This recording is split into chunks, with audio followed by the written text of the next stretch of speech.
Yun, magandang araw po sa inyong lahat, Luzon, Visayas, Mindanao, pati na rin po sa mga kababayan nating mga OFW. Welcome po sa panibagong reaction video dito sa Makapili TV. Ngayon ito, pag-usapan lang po natin itong si Sir Mike Abe. Medyo nakakatawa lang itong mga reaction dito ni Mike Abe kasi parang nagpuputok yung kanyang butse dahil sa, alam niyo yun, kasi yung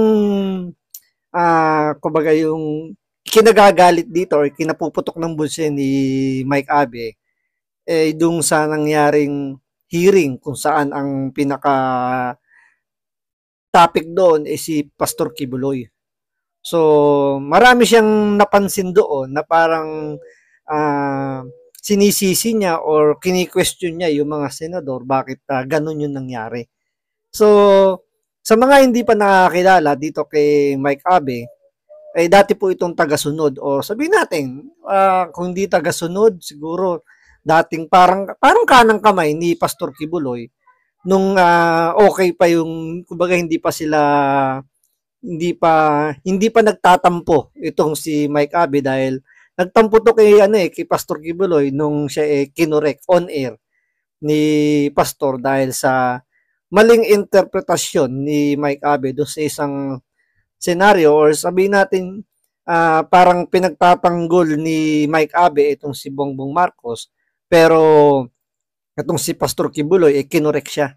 So dahil doon on the spot nag-resign itong si Mike Abe at talagang dinamdam niya o nagtanim to ng galit kay Pastor Kibuloy kaya nga ngayon dahil sa si Pastor Kibuloy ngayon naharap sa mga patong-patong na kaso at iniimbestigahan sa Senado, imbis na matuwa siya dahil nga iimbestigahan si Kibuloy sa Senado, medyo parang nadismaya pa siya sa mga senador. So yan po yung pag-uusapan natin ngayon. Kaya kung hindi ka pa nakasubscribe sa Makapili TV, baka pwede naman po pakipindot mo muna yung subscribe button. At the same time, palike na rin po na video, wala naman pong bayad dyan. Kaya pindot na. So ito, panoorin po natin tong video ni si Mike Abe. At ano ba yung ipinagpuputok ng butsi niya sa mga sendor natin. So panoorin po natin to. Meron po akong ipapakita sa inyo. Ito yan. Yan po yung bulwagan ng Senado. Ibig sabihin, yan ang pinakamalaking lugar sa opisina ng Senado. Diyan po ginawa ang public hearing ng Committee on Women, Children and Family Relations, Gender and Equality ni Senador Risa Ontiveros. Alam nyo, yung kanyang committee, 12 ang senador na member dyan ng committee niya. At sa laki ng lugar na yan, kaya nga session hall ginawa. Ang purpose kaya nung ginawa, para maluwag, para walang hindi nagsisiksikan ang mga senador at mga resource person. Ito yung bago nag-umpisa Pero ang nakakalungkot, hindi po napuno ito. Dahil tatlong senador ang nakita ko doon. Ontiveros, Tolentino, and Coco Pimentel. Yung chairman ng komite, si Ontiveros. Majority leader, si Tolentino. Minority leader ay si Coco Pimentel. Ay ang ating senador po ngayon ay 23. Kasi dati 24. Wala na siyang gara dahil Department of Education. Secretary.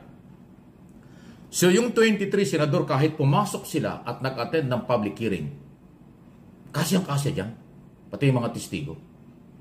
Para saan pa dyan ginawa sa session hall kung sila naman pala tatatlo? Dapat sa isang kapirasong opisina. So yun, yung pala yung ikinapuputok ng butsi rito ni Mike Abe.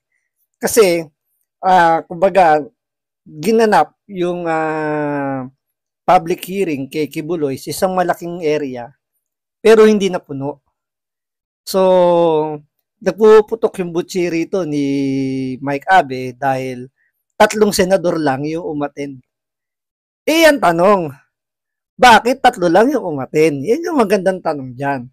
Kasi, siyempre, may mga reason dyan yung mga senador kung bakit hindi sila umattend. Siyempre, unang-unahin natin dyan, sila Bato de la Rosa, si Bongo, si Senator Robin Padilla. Natural hindi aatin dyan. Kasi, siyempre, malapit sila kay Kibuloy eh. So, siyempre, as much possible, mag-i-inhibit talaga sila dyan para, kumbaga, bigyan ng mag-giveaway sa ginagawang public hearing na yan. Siyempre, ayaw naman nilang lumabas na pinagtatanggol nila si Kibuloy dahil nga na ano yun, naharap si Kibuloy sa patong-patong na kaso. At the same time, ang isa pang tanong din dyan, yung ibang senador ba na-inform or in-invite ni Hontiveros para umaten? Kasi hindi natin sigurado kung ano ba yung kung ano yung proseso diyan, kung kailangan bang maka-receive muna ng invitation yung mga senador bago sila umaten or kahit walang invitation is pwede silang umaten. Kasi isipin nyo, bawat senador may mga hawak na komite yan. So siyempre may mga rin yan, may mga hearing din silang ginagawa diyan. So kumbaga depende sa schedule nila. Pero dahil nga sa hindi alam ni Mike Abe kung ano yung reason bakit hindi napuno yung session hall ng pinagpwestuhan ni Risa Hontiveros, nagpuputok yung butsi niya rito. So parang kini-question niya yung mga senador na nasan kayo? 23 kayo dyan na bakit tatatlo lang yung senador dyan? Nasaan yung 20? Diba? So parang ang sama-sama ng loob dito ni Kibuloy kasi in-expect niya na gigisahin dito si Kibuloy ng mga senador dahil nandiyan na si Kibuloy, kumbaga nahuli na nila eh. So, in-expect niya na gigisahin si Kibuloy dahil alam niyo naman itong si Mike Abe hanggang ngayon parang bitter pa rin kay Kibuloy dahil nga hindi pa rin niya matanggap na kinorek siya on air. Siguro hindi siya makapag-move on doon. Kaya parang parang mas matutuwa siya kapag nakita niyang si Kibuloy dito pinagtutulungan ng mga senador. Pero yun nga, nadismaya siya kasi 3 senador lang yung pumunta. So, imbis na matuwa siya, pagka-dismaya yung natanggap niya. Kaya nga kini-question niya rito yung mga senador na, asan na ba kayo?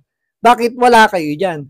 So, ang isang pang tanong dyan, o isa pang siguro dyan, kung bakit hindi dumalo yung 20, kung ang dyan interesado ba sila sa Kikibuloy? Kasi marami nagsasabi na hindi naman sila interesado kay Kibuloy kung kung i-public trial or trial by publicity dyan sa ginagawa ni Hontiveros. Kasi kumbaga wala kaming pakialam kung ano yung kaso niya. Kasi yan, nakasampa na sa korte yung kaso niya eh. So kung tutuusin, dapat nga hindi na pinag-uusapan yan kasi nga, kumbaga, nasa korte na. So, baka pwedeng maka-impluwensya pa yan or pwedeng sabihin natin, magamit pa yan para siraan lang si Kibuloy. So, hindi natin alam kung ano yung reason.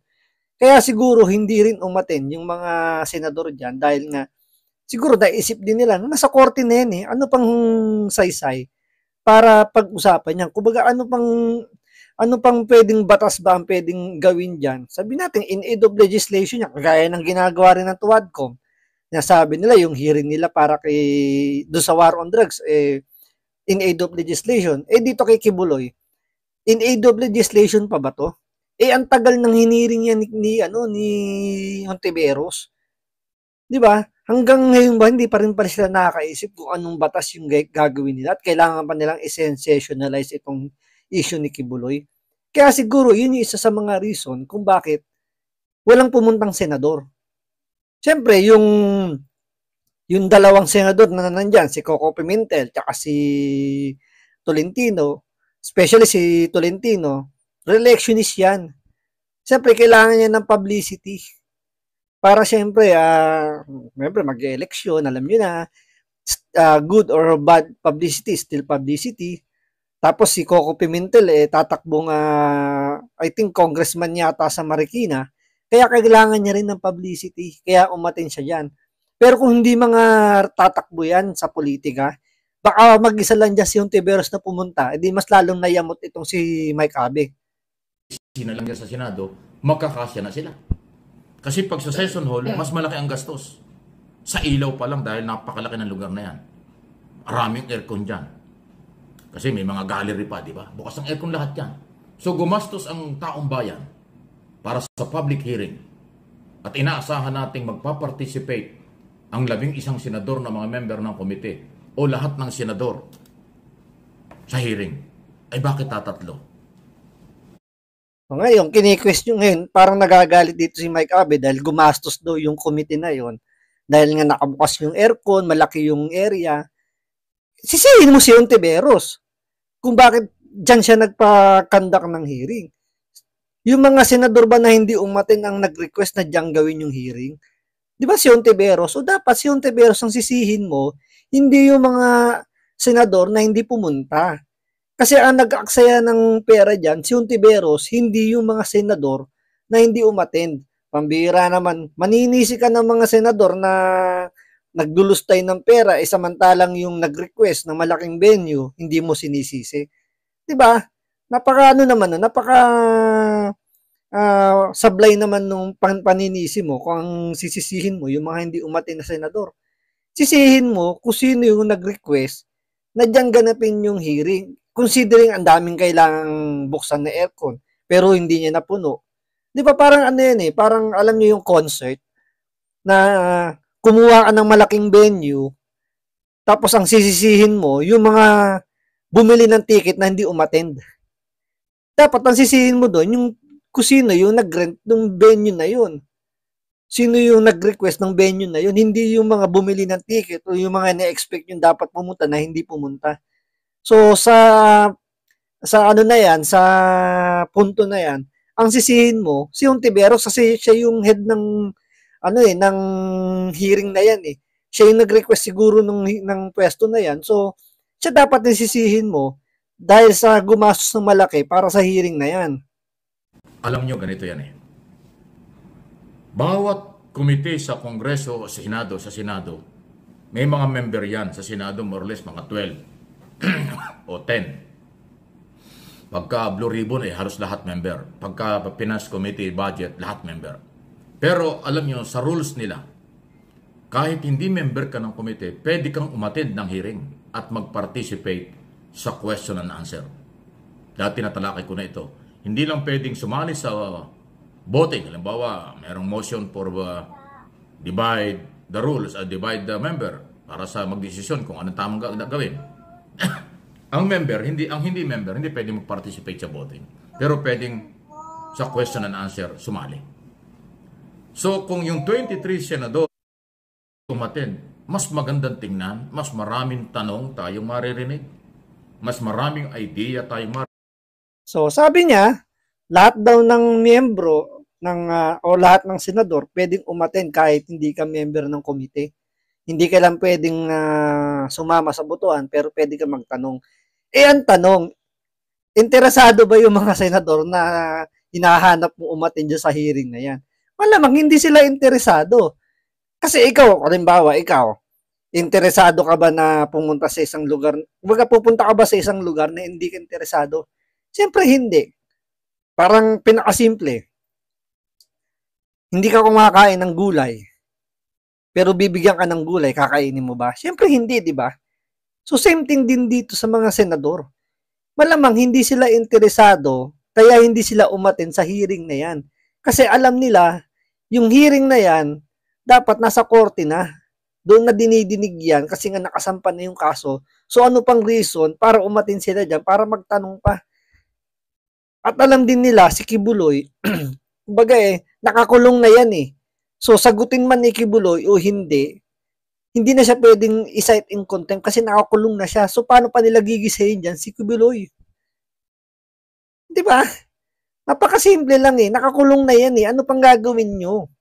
Kahit na gisahin nyo ng todo dyan, pitpitin nyo yan si Kibuloy dyan. Kung ayaw niya sagutin yung mga itatanong sa kanya, wala kayong magagawa. Hindi nyo na siya pwede ipasite in contempt. Kaya nga nakakatawa rito yung pagtatampururot nito ni Mike Abe. Wala sa hulog Hindi niya iniisip na parang ang dating dito, may obligasyon sa kanya yung mga senador. Na kailangan lahat ng senador umattend dyan kay Kibuloy. Para sa kanya, malaking issue si Kibuloy. Sabihin natin malaking issue. Kung hindi nga interesado yung mga senador, ano magagawa mo? Pwede mo bang pilitin yung mga senador? Oy, isa-isa mo, Grace po. Sino-sino ba? Dito Lapid, wag ka muna umatin ng Batang Quiapo. Umatin ka doon sa hearing ni Kibuloy. Pwede mo bang obligahin? Hindi sana, pinagtatawagan mo sila. So, dito makikita lang natin yung pagiging bitterness ni Mike Abe kay Kibuloy kasi gusto pa niyang makita kung paano gisahin si Kibuloy. So, tingnan natin kung ano pa yung sa mga susunod na hearing kasi hindi pa matatapos yan si Hontiveros dahil nga kumbaga hindi niya napipiga si Kibuloy dahil nga nakakulong na eh. So ano pang mapipiga nila kay Kibuloy diyan. So tingnan natin sa mga susunod na hearing kung ano pang mapipiga at kung magtatampurot na naman itong si Mike Abe sa mga senador. So maraming salamat sa panonood. Ingat po kayo lagi. God bless.